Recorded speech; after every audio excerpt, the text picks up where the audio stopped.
This video is for educational purpose. Everything you listen in this video is taken from internet, which is available in public domain.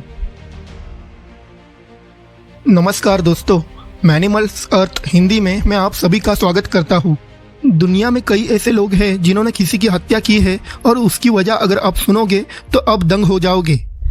आज की ये कहानी एक serial killer की कहानी है, लेकिन इस कहानी की खास बात यह है कि इस सीरियल किलर के आगे सीरियल किलर का ये टैग महज 8 साल की उम्र में ही लग गया और उसके नाम पर दुनिया में सबसे कम उम्र का सीरियल किलर होने का रिकॉर्ड भी दर्ज है। बिहार में एक जगह है बेगूसराय और इसी बेगूसराय जिला में एक गाँव पड़ता है मुसहरी नाम का। इस गाँव में एक परिवार रहा करता था जो कि बहुत ही गरीब था।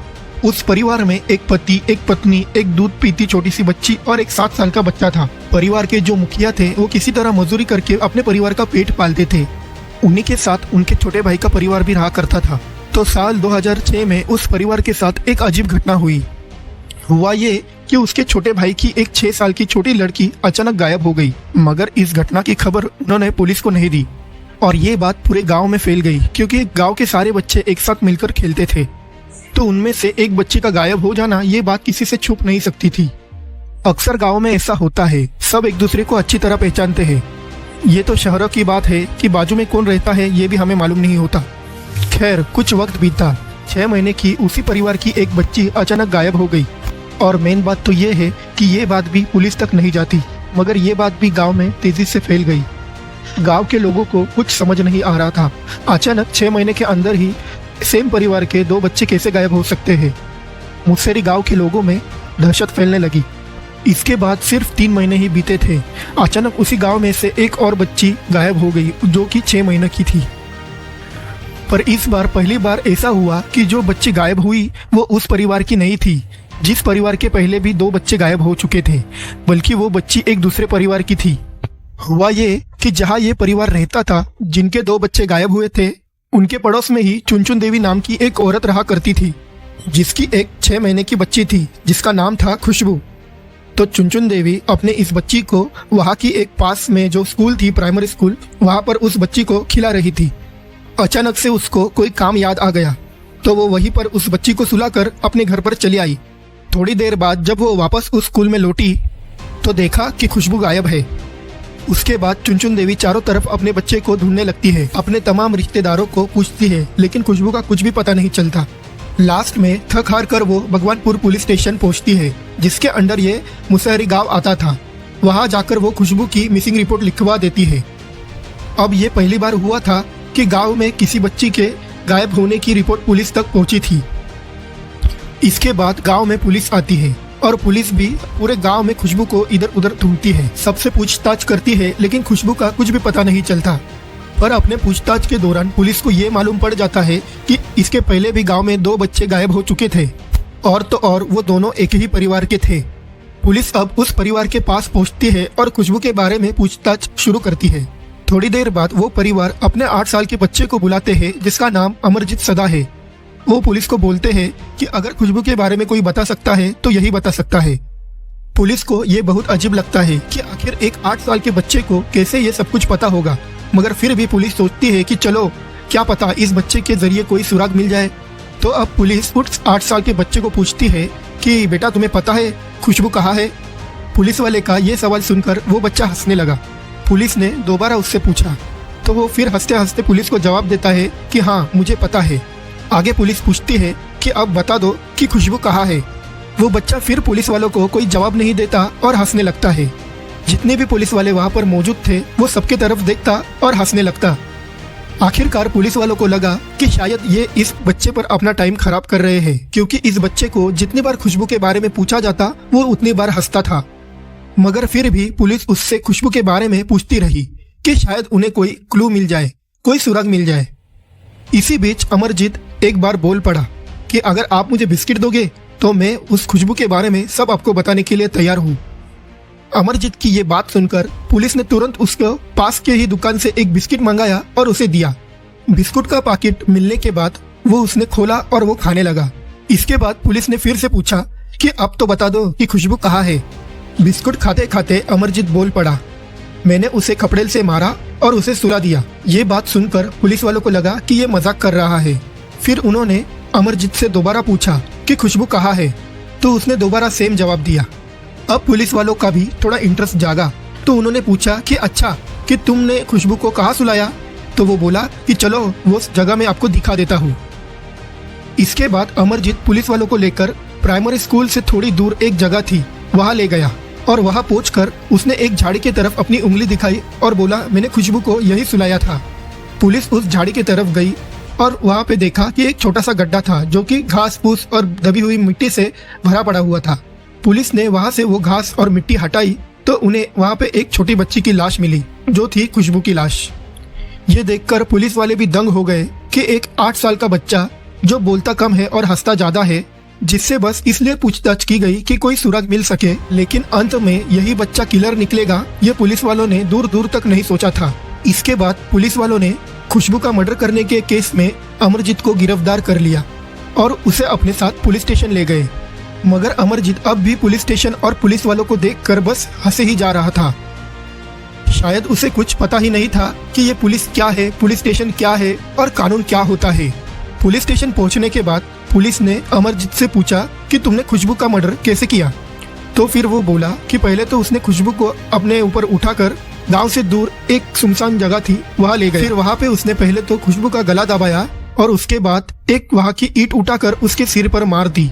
बाद में पास ही के एक छोटे से गड्ढे में उसने खुशबू को डाला और ऊपर से मिट्टी और झाड़ के पत्ते डाल दिए और उधर से भाग गया।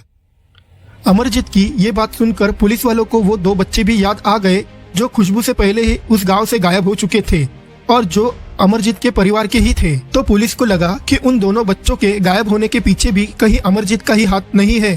पुलिस ने उससे पूछा कि जरा ये बताओ और कितने लोगों को तुमने ऐसे मारा है। ये सवाल सुनकर अमरजीत और हंसने लगा और बोला कि और बिस्किट दोगे तो ही मैं बताऊंगा। फिर पुलिस वालों ने एक और बिस्किट का पैकेट मंगाया और उसे दिया। उसके बाद अमरजीत ने 2 और नाम लिए जिनका उसने मर्डर किया था, एक अपनी बहन का और दूसरे अपने चचेरे बहन का। ये बात सुनकर पुलिस वालों के पैरों से जमीन फिसल गई हो ऐसा उनको महसूस हुआ, क्योंकि उनके सामने एक महज 8 साल का सीरियल किलर बैठा था जो कि एक के बाद एक 3 मर्डर कर चुका था और उनमें से 2 तो उसके अपने ही थे। उसके बाद पुलिस वालों ने अमरजीत के चाचा और उसके माँ बाप को पुलिस स्टेशन बुलाया और उनसे इस बारे में पूछताछ शुरू की। तो उन्होंने पूरी कहानी सुनाई और कहा कि हाँ, अमरजीत ने आज से तकरीबन 9 महीने पहले 2006 में अपने ही चाचा की लड़की जो कि 6 साल की थी उसका उसने पहला मर्डर किया था और उसे भी खुशबू की तरह गला दबाकर और पत्थर से मारा गया था। और तब अमरजीत की उम्र सिर्फ 7 साल थी।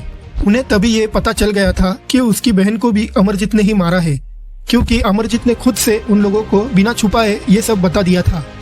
फिर उसके करीब 6 महीने बाद अमरजीत ने अपनी खुद की 8 महीने की बहन का भी मर्डर कर दिया और ये मर्डर भी उसने ठीक वैसे ही किया और बाद में एक्सेप्ट भी कर लिया था।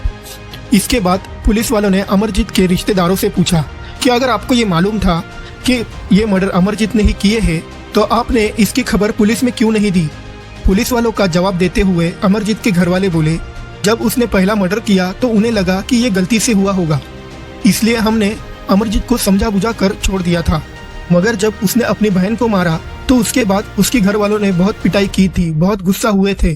तो वो बोला कि वो आज के बाद ऐसा नहीं करेगा, इसलिए हमने उसे एक बार और माफ कर दिया। और क्योंकि मारने वाला और मरने वाला हमारे परिवार के ही थे, इसलिए हमने इसे एक फैमिली मैटर, पारिवारिक मामला मानते हुए पुलिस में इसकी कोई शिकायत नहीं की। पुलिस ने अमरजीत के माँ बाप और उसके चाचा के ये बयान अपने रिकॉर्ड में दर्ज कर लिए। लेकिन पुलिस वालों के मन में अब भी ये सवाल था कि आखिर क्यों इसने 3 बच्चों के मर्डर किए होंगे, क्योंकि हर एक मर्डर के पीछे कोई ना कोई वजह तो जरूर होती है। ये जो 3 मर्डर अमरजीत ने किए, इसके पीछे अमरजीत का क्या मोटिव था, इसका जवाब खुद अमरजीत ही दे सकता था। अब पुलिस ने अमरजीत से फिर उसी की भाषा में पूछा कि तुमने इन तीनों बच्चों को जो मारकर सुलाया है वो आखिर क्यों किया। तो वो बोला कि मुझे ऐसा करने में मजा आता है, जब मैं इन्हें दर्द में देखता हूँ, तकलीफ में देखता हूँ तो मुझे बहुत अच्छा लगता है। अमरजीत की ये बात सुनकर पुलिस वालों को कंफर्म हो गया कि ये कोई नॉर्मल बच्चा नहीं है, इसके दिमाग की हालत कुछ ठीक नहीं है। इसके बाद अमरजीत को एक साइकियाट्रिस्ट के पास भेजा गया। उन्होंने अमरजीत के दिमाग की जांच पड़ताल की और काफी रिसर्च करने के बाद उन्हें मालूम पड़ा, अपने रिसर्च से उन्होंने बताया कि अमरजीत एक कंडक्ट डिसऑर्डर नाम की बीमारी से जूझ रहा था, जिसकी वजह से उसे किसी को तकलीफ में देखने में, दर्द में देखने में बहुत खुशी होती है। उसे पता ही नहीं था कि वो किसी का खून कर रहा है। न तो उसे पता था कि किसी की जान लेना क्या है और न ही उसने जो किया था वो उसकी नजरों में गलत था। और शायद इसलिए ही न तो वो पुलिस को देखकर घबराया और न ही पुलिस स्टेशन को देखकर घबराया। इस सब के बाद अमरजीत को अदालत में पेश किया गया। क्योंकि वो एक नाबालिग था और हार्डकोर क्रिमिनल्स के साथ उसे रखा नहीं जा सकता, इसलिए उसे बाल सुधारक गृह में भेज दिया गया। मगर भारतीय कानून के अनुसार अमरजीत को बाल सुधारक केंद्र में भी 3 साल से ज्यादा नहीं रखा जा सकता था और 3 साल बाद उसे यहाँ से भी आजाद कर दिया जाता।